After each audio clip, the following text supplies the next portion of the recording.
Very good morning down on the West Coast with Scratch. Mitchell, where are you, Scratch? I'm in Vancouver, British Columbia. Yes. Yeah, so 10 a.m. for you now here in Montreal. It's hot here. The summer Mm. has hit 29 degrees I've got right now. So, Mitch, thanks for Scratch, should I say. Thanks for joining us on Air Sports News. It's great to have you.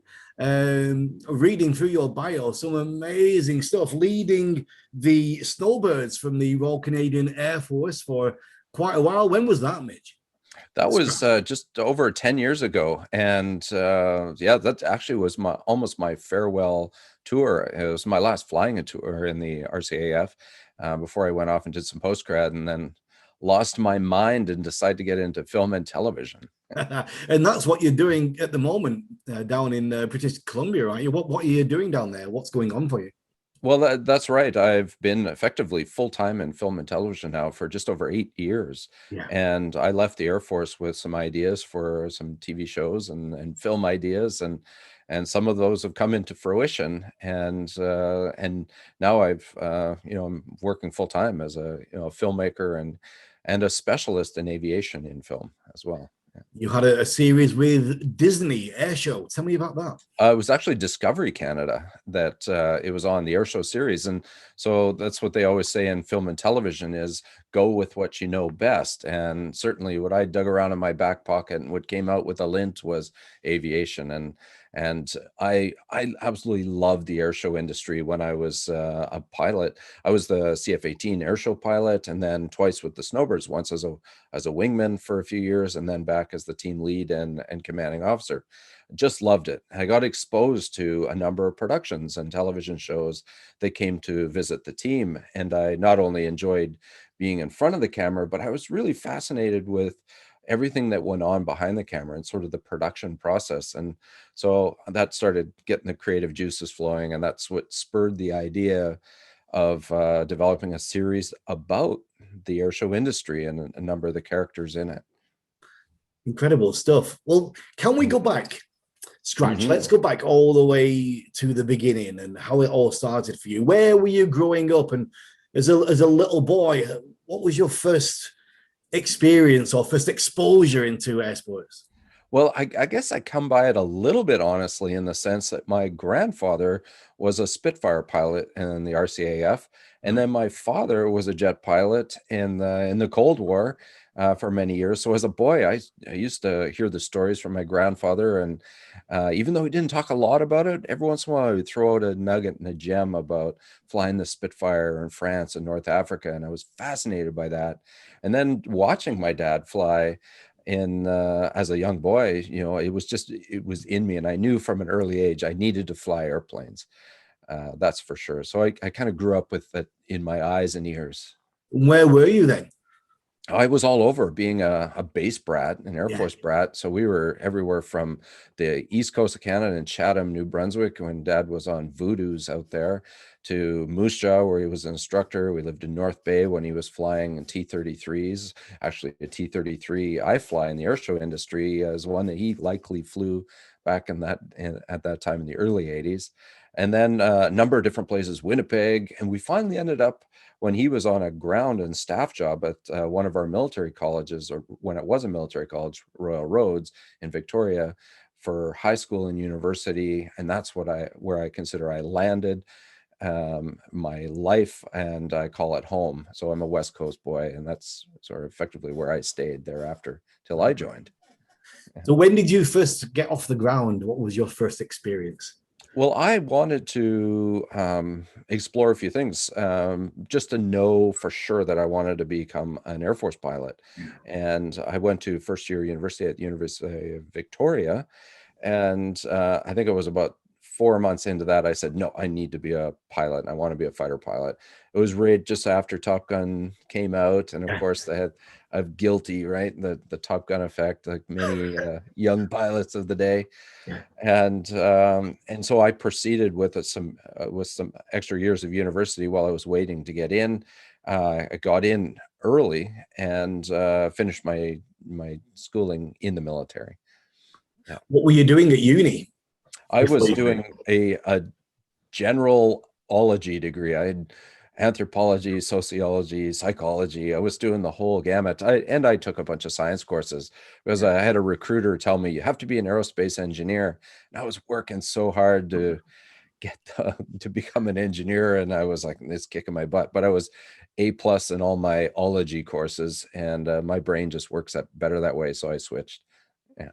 So, what was your first flying experience? What did they start you off in? Well, I went through fairly junior, even though I was a third generation pilot to be. I came from a family, a lot of kids, and we didn't own an airplane. We didn't fly. We didn't have friends with airplanes. So I took a few flying lessons before I joined the Air Force, just like, oh, is this even going to work for me? And I enjoyed it enough that I felt confident to go in. A lot of my contemporaries had pilot's licenses and commercial license, so I felt disadvantaged. But Right. once you're into the military system, they bring you along, and you rise to the occasion. And fortunately for me, I was able to do that and did fairly well in pilot training. So I went through on a, which is equivalent of a Beechcraft Sundowner. We called it the Musketeer Yeah. in the day, in the early 90s. And then I learned on the Tudor jet, which is now flown by the Snowbirds, the same jet. And then I was one of the lucky guys. I topped my courses because I knew that was the only way to get a fighter guaranteed, was to be the top of the course. And I went and flew F5s, one of the last courses on the F5s, which is an awesome jet. Love flying that. And then went right on to the F-18s after fighter lead-in training. And then I flew a number of tours on the F-18, interspersed with some snowbirds flying. F-18s. Tell me about that machine. That it's they always say your first real job is your honeymoon job, right? And so flying the F-18 at 20, I was 23 turning 24 when I was solo in an F-18. It was just unbelievable to think that I was wielding 32,000 pounds of thrust and racing down the runway in this thing. It was extraordinary. Just looking back, I was still a kid. Yeah. And I was sent off to Bagotville, Quebec, one of our bases out there in the Saguenay Valley. And what a great experience, just being young and single, just being able to take every deployment. I flew like crazy and went everywhere. I was gone 7 months of the year in those first 3 years, just volunteered for everything. And I just sucked it all up because I Yeah. loved flying the F-18. And the great thing in my day is we're in that transition from sort of Cold War tactics, switching over to what now is more mid altitude sort of tactics. And we did a lot of low level stuff. So I was one of the last true low level attack pilots in the RCAF. They still teach it to a degree, but we were there day in, day out. We breathed low level, raging around 540 knots at a couple hundred feet Yeah. in a four ship, just awesome flying, right? Tactically now that doesn't make a lot of sense, but at the time that was the lingering effects of Cold War tactics, go in low and fast. Yeah. But I'll tell you, there's very little that's as exhilarating as raging around in the valleys and hills of northern Quebec, weaving in and out just like they did in Star Wars. Yeah. It was awesome. Incredible stuff. Yeah. Can you talk a little bit about how the techniques has changed then now because of the end of Cold War tactics and what we're Yes, doing well, now? as we became more adept at precision guided munitions, it demanded being further up in the air and focused more on air supremacy and superiority with protective packages to bring in the fighter bombers, allowed you to fly in the mid altitudes. And being a self-escorting airplane, like a lot of multi-role fighters are, we, for most of the sort of the scenarios that were presented, other than outright full war with a former Soviet kind of situation, it was going to be the most plausible thing. So we started switching to the mid 20s and low 20s as sort of our tactical altitudes, and that pulled us away from the ground, allowed more precision, obviously with those types of laser guided munitions, and that really informed that change. Yeah. So when did your run with the Snowbirds start? What year are we looking at now? That goes back to early 2000s. And so one of the things I really wanted to do was be the F-18 airshow pilot. And I had applied for a couple of years, and they're like, you're too young, you don't have enough experience. And so when I finally did have the experience, they granted me that role. In fact, this model back here was my RCAF 25th or 75th anniversary paint scheme that I was one of the demo pilots selected to fly that year. And that there's one thing to fly an F-18, and there's another thing to have a completely stripped down, tweaked engine, full spec airplane to max perform low level in the thick air is unbelievable to be able to feel the full potential of an airplane and the airshow role. And I love that. So much so that I wanted to go stay in the airshow industry, because I found something out about myself, and that I love being a performer. I actually enjoyed embracing the crowd. I enjoyed performing in front of people. I love being able to mix what I did sort of in secrecy, in the northern Alberta, northern Quebec, that no one knew about, and be able to bring that in front of hundreds of thousands and millions of people. So that gave quite a bit of fulfillment to me. And then being able to engage with, the young kids there, and their eyes are wide, and I go, yeah, that was me, 30 years ago, and as a little guy. And so I really enjoyed that. And so I wanted to continue on the Snowbirds. And that obviously was a life-changing thing for me as well, to be part of a team of extraordinary humans, just the epitome of teamwork, I got to witness. Yeah. And that was 10 years, was it, on the team? I know I did first round. It was 3 years. I was one of the wingmen. I flew the number 7 position, was the outer left. If you see the furthest left wingman on the team, that's the 7 position. Right. And so I was love that. Lots of freedom to do lots of cool things in the routine. It was great. But I knew after being on the Snowbirds as a wingman, I wanted to come back as the team leader.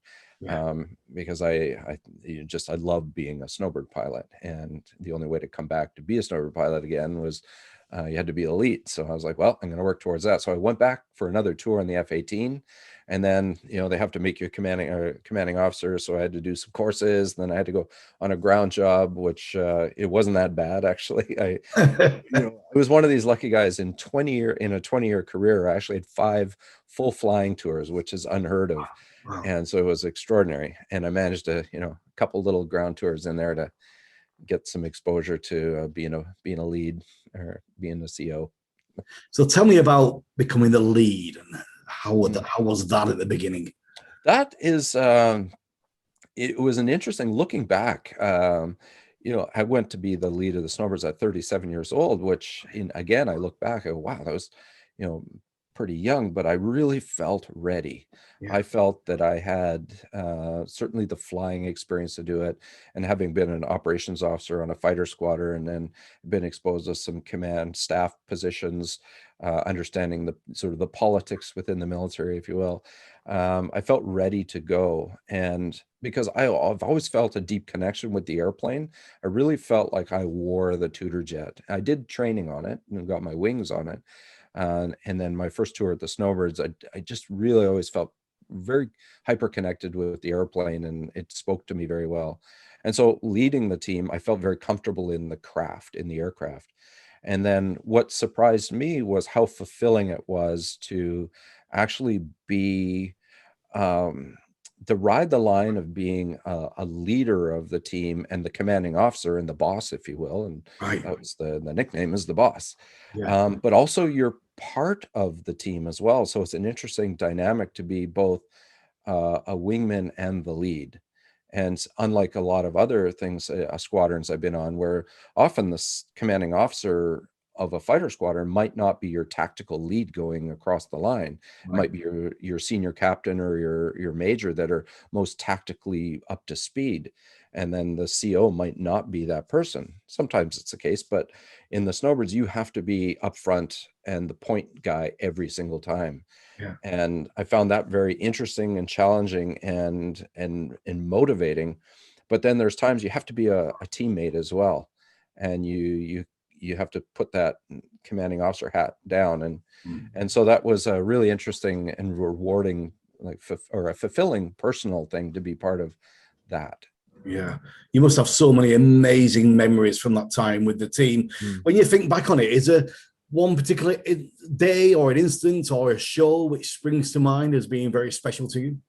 Well, I have had so many, but I'll tell you one story that stays with me, and everyone assumes, it's like the most intense kind of thing that we were doing and rocking the show.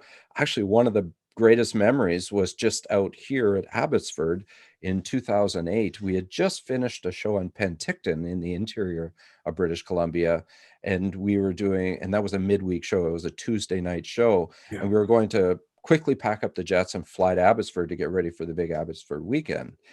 And as part of that, we were racing against dark because we fly in formation. The Tudors and the Snowbird jets are not configured to fly at night in formation, so we had to beat darkness. And so we were flying over the mountains, all 9 jets together. We're going to arrive at the show site, and we typically like to arrive all 9 jets, or the 2 coordinator jets would precede us by an hour or two. But for each show site, we'd like to show up all 9 jets at the same time, create make a statement. And the twilight was just starting to set in. It was that perfect purple hour as you over the mountains, you've seen the God rays as the sun was going down, and I could see in the distance Mount Baker, which is a volcano. It's one of the big volcanoes that goes down the chain of them down the west coast. And I said, hey, called it into the tighter formation, big diamond go, and everyone closed in. And I went up to the top of Mount Baker and I just rolled us over and slid down the back of Mount Baker through a glacial moraine. And it was just unbelievable. And because we were going downhill steeply, the power was back. So there was a stillness and a calmness amongst the jets. You don't feel the power up and what have you. We're just sliding down the backside of Mount Baker. Had enough energy to kind of slip out the bottom of Mount Baker and right over to Abbotsford, still at a low power setting as the sun was setting, and pitched out together in perfectly still air. And it's one of these rare times in an airplane that I felt extremely connected, not only to my airplane, but to the environment and to 9 or 8 other pilots, I guess, the 9 of us. There wasn't 1 centimeter of movement amongst the 9 airplanes, and as if we were all in that same airplane together. It was one airplane. It was just this magical moment. And it's interesting because we've done so many cool things. We're racing at each other, head-on crosses, missing by 20, 30 feet. Yet the simplest thing of just being perfectly connected on a still twilight purple hour was one of my burning memories. It's incredible. What a story. There Mm. is something special, isn't it, when there's no bumps, there's no Oh, movement, when it's just yeah. smooth like glass. Yeah, Wow. and as a formation pilot, when it's glass like that, and you get the daytime heating's gone, those twilight shows, they afford you such beautiful air to fly in. It's just liquid. It's beautiful. Yeah, Yeah. absolutely incredible. Great. Mhm. So what happened at the end of your time with the Snowbirds? What was the transition? What happened next? Well, I was actually supposed to stay for a 3rd year, but I was a victim of my own eagerness, and I ended up getting promoted too early, and I couldn't stay. Right. And so they sent me off to staff school, which is training you to be a more senior officer and potentially a general down the road. And I was on a select group of a number of us being groomed for a higher rank.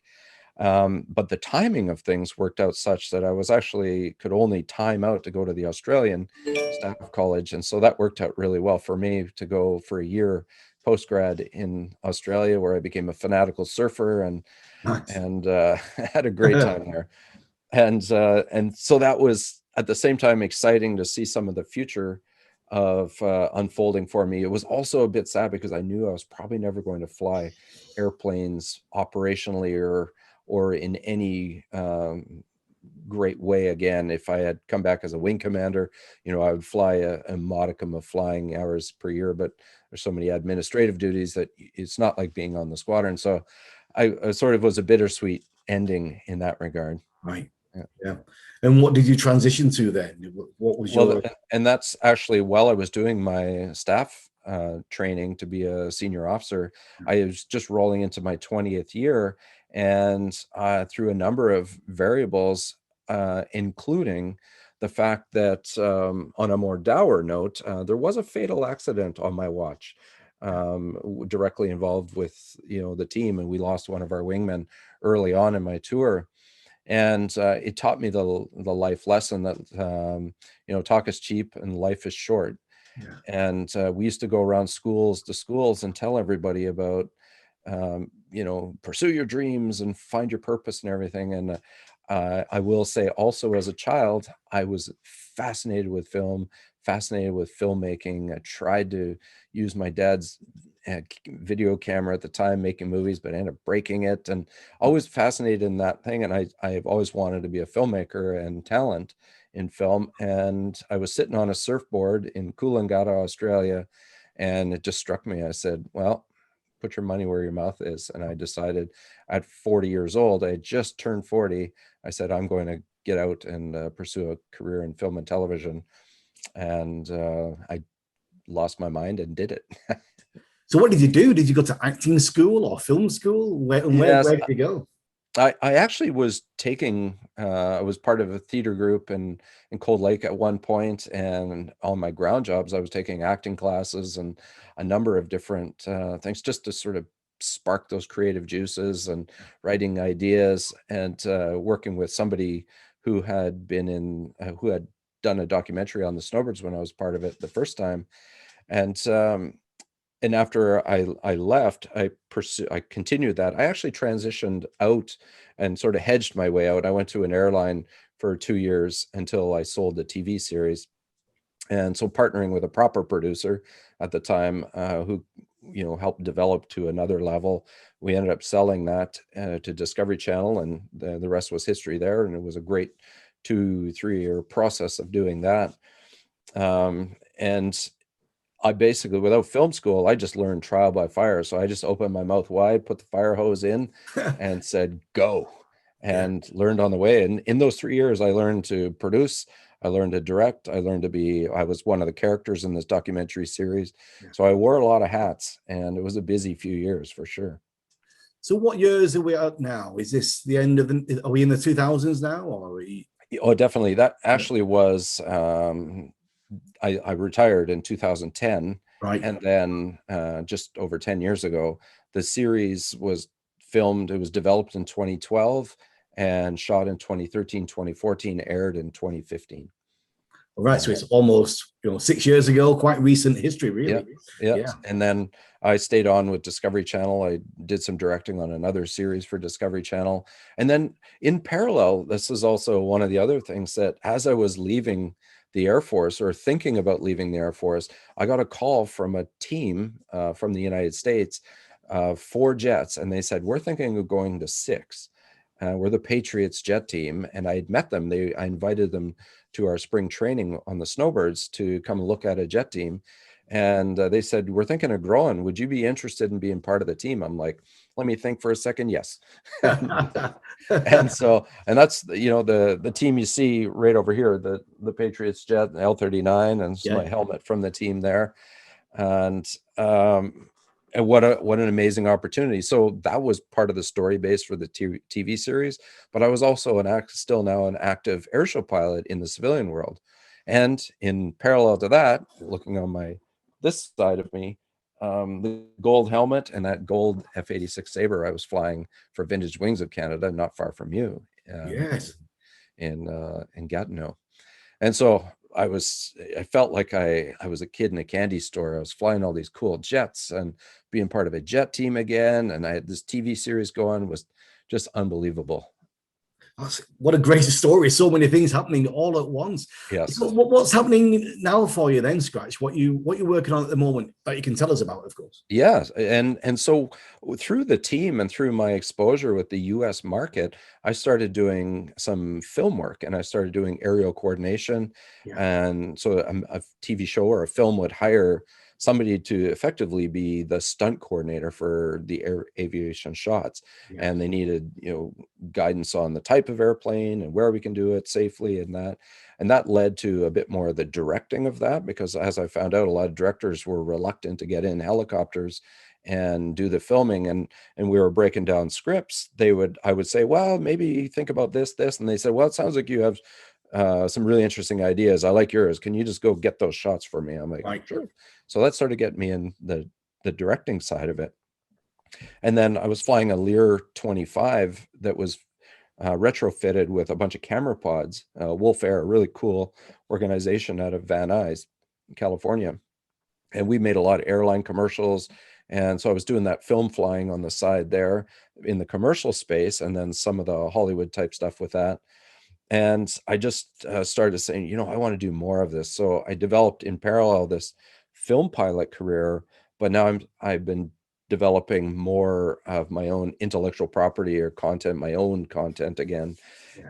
and pushing a few projects there. So in negotiations right now is a digital series that's called Jet Fuel, Scratch Mitchell's Jet Fuel.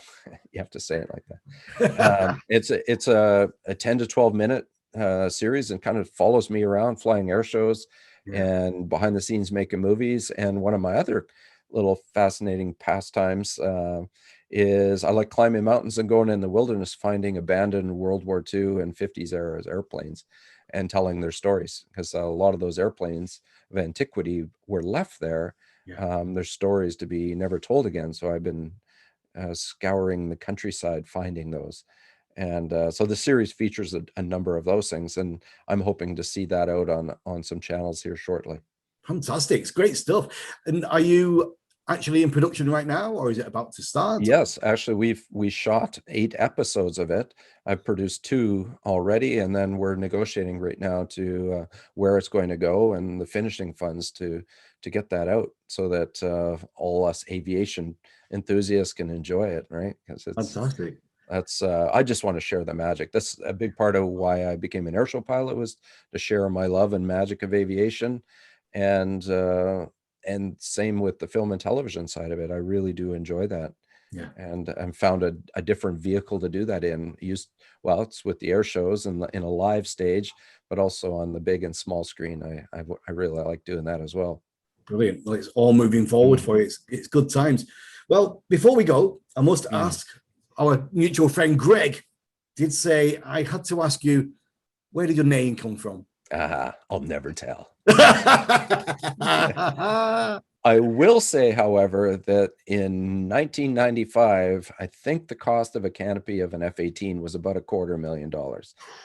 And so it's actually a good story. I tell this at flying schools, and when I'm invited to speak, is a story about communications. And I was one of the test Anglophones sent to this French squadron. And most of the daily Met brief and weather briefing was done in French. And I had a modicum of French in training and sort of the bare minimum level of bilingualism. But it's hard. It's one thing to converse at a pub in French. It's another thing to work in the language. And so I found that very challenging. But there was an exchange officer from France, a Mirage 2000 pilot, Mirage 2000, that was over at the 433 squadron where I was. And in my first week or two on squadron, we were doing what was called combat lead-in training and combat readiness training, sorry. And that was just, once you've done your training on the F-18, you go to your squadron, and then there's a month or so of training to bring you up to speed to get you to different levels.